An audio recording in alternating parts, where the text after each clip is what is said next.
What's up, guys? Today I'm here to talk about the new Pokemon game. It's been interesting me quite a bit lately as the new megas and other, reveals are being rolled out by their ad team. But recently they just unveiled Mega Hawlucha, which I actually thought was pretty cool. Hawlucha's never been like one of my favorites. I'm not that big into wrestling, but like I respect the what they went for. I think they executed well, and same applies to the Mega. And I just think that this title will be extremely important for the future of the series. And I think people say that all the time, but I have like particular things about this one that I just feel like make it such a pivotal moment on where the future of the franchise is going. Although I'm sure they're already working on the next game as we speak, but still. First off, Megas. Megas are back for the first time since ORAS, pretty much. I think maybe there's another game you could have done it, but as far as getting new Megas and it being a focus of the game, that is back now for this title. So that's like one thing that I think is going to be pivotal. Is Megas were pretty popular. I feel like it was initially looked at, I think, as kind of gimmicky for sure.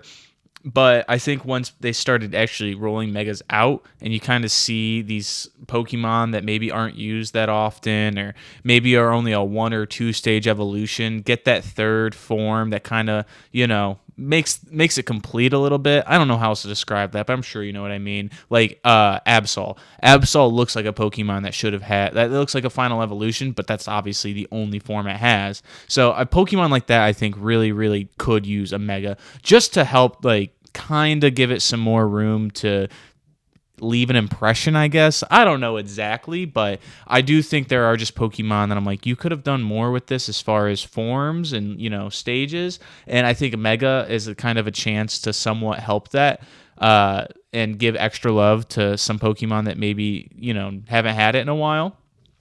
But I think it's pivotal for this game specifically because they've revealed a few of them at this point. I want to say 3 or 4. I can think of 3 off the top of my head, but maybe there's a couple other because the way they're doing it through their social media is actually I don't necessarily see it right away. So maybe I missed 1 or 2 that did get revealed. But after Mega Evolution, obviously they moved on to the Z moves and then the Gigantamax respectfully. And I think that given that they've gone and Terrastalize, which is freaking cheeks. But I think given the fact that they've come back to it, obviously they're going to Cal, so they're going to come back to it. And I would love for them to hopefully keep it because I mean, Z-moves were interesting. I could see the value in those.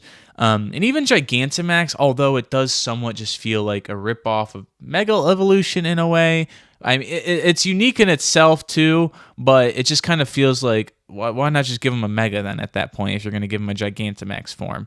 And I kind of agree with that take, especially since the Megas are just like more liked, I feel like, than the Gigantamax forms. Not that there aren't people that are fans of those, but I just feel like the Megas got more overall love from the community. But if they do well in this game, I'm curious to see if they do another different gimmick, quote unquote, or if they keep going with the Mega Evolution, since that's clearly very popular, and there's so many Pokemon that still need a Mega that didn't get one, especially if you're going to go just based off like the different generations that are getting them. Obviously, Gen 1 is like, okay, we can chill on that for a while. Like, let's get some other generations up in there. I mean, it still blows me away that those starters for Kalos didn't get one. That feels like what it should have been obvious. But I think with the second go around of new mega forms that they might decide to stick with it. I know that they have like just that tendency if they have something super cool in the generation to just abandon it and be like, well, that's for that generation. So like Gen 2, like for a while had like the Pokemon walking behind you. Obviously that we've had some entries since then that weren't Gen 2 or Johto region focused that also have had that feature. But then there's other ones. There's some of them are weird too. Like the fact that the Versus Seeker from Diamond and Pearl isn't in every game after that blows me away because I'm like, this is just such a useful tool if you're trying to like train up your team or whatever to like even just like the level 50 for the flat battles, and I just don't understand why they don't put that in every game after that and allow you to have more trainer battles or repeat trainer battles just to even train your team up if you're catching and completing the Pokédex well after the, post game. So I always thought that it was kind of a mistake of them. I feel like they think it's like, oh, that's that generation's unique thing that, like, makes you think of them. And like, I understand like what they're saying there.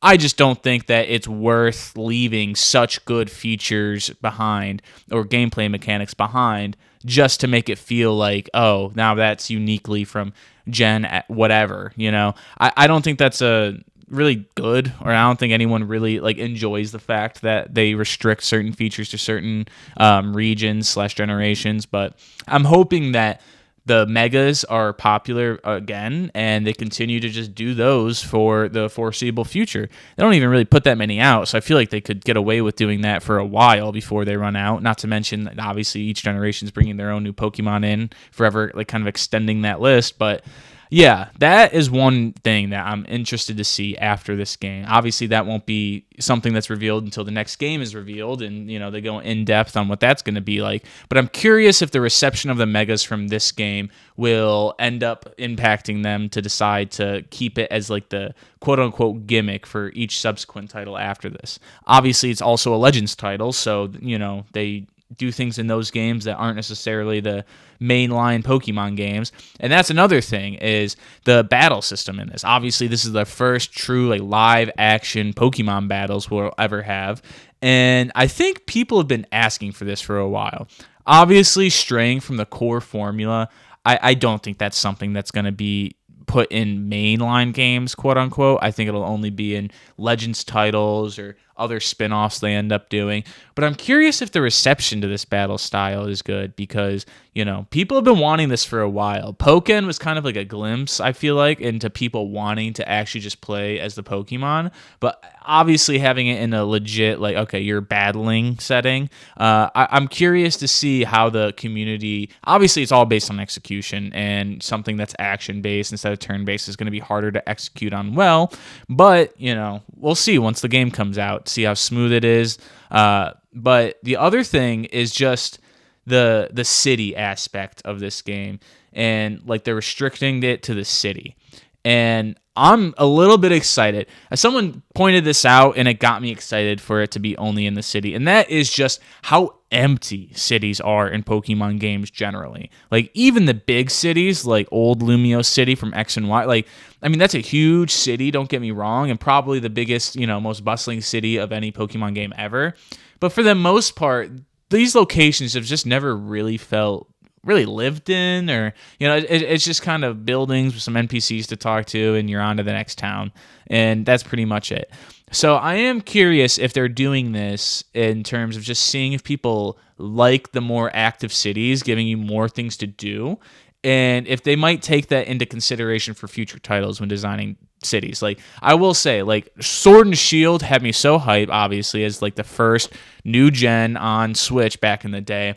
And I really thought they were going to do more with the cities. And honestly, it felt smaller than the older games, just given the style of the game, like being the 3D models. It felt like even less lived in, because now I have higher expectations of what's going to be in the city, because it's 3D models and, the new platform and all that, just for it to essentially be what we were getting in 3D form, which, is like a generic, maybe like visually not generic, but as far as like actual things in the city that set it apart from the others, that isn't truly just visual, there really wasn't anything. And I'm like, okay, so apparently they don't plan on, really stepping up the cities. But let me know what you guys think about this pivotalness of this next title. Like, what are some features that you're interested in seeing, to see if they become mainstays, features in this game you think were just a mistake to begin with, whatever it might be. Let me know what you guys think.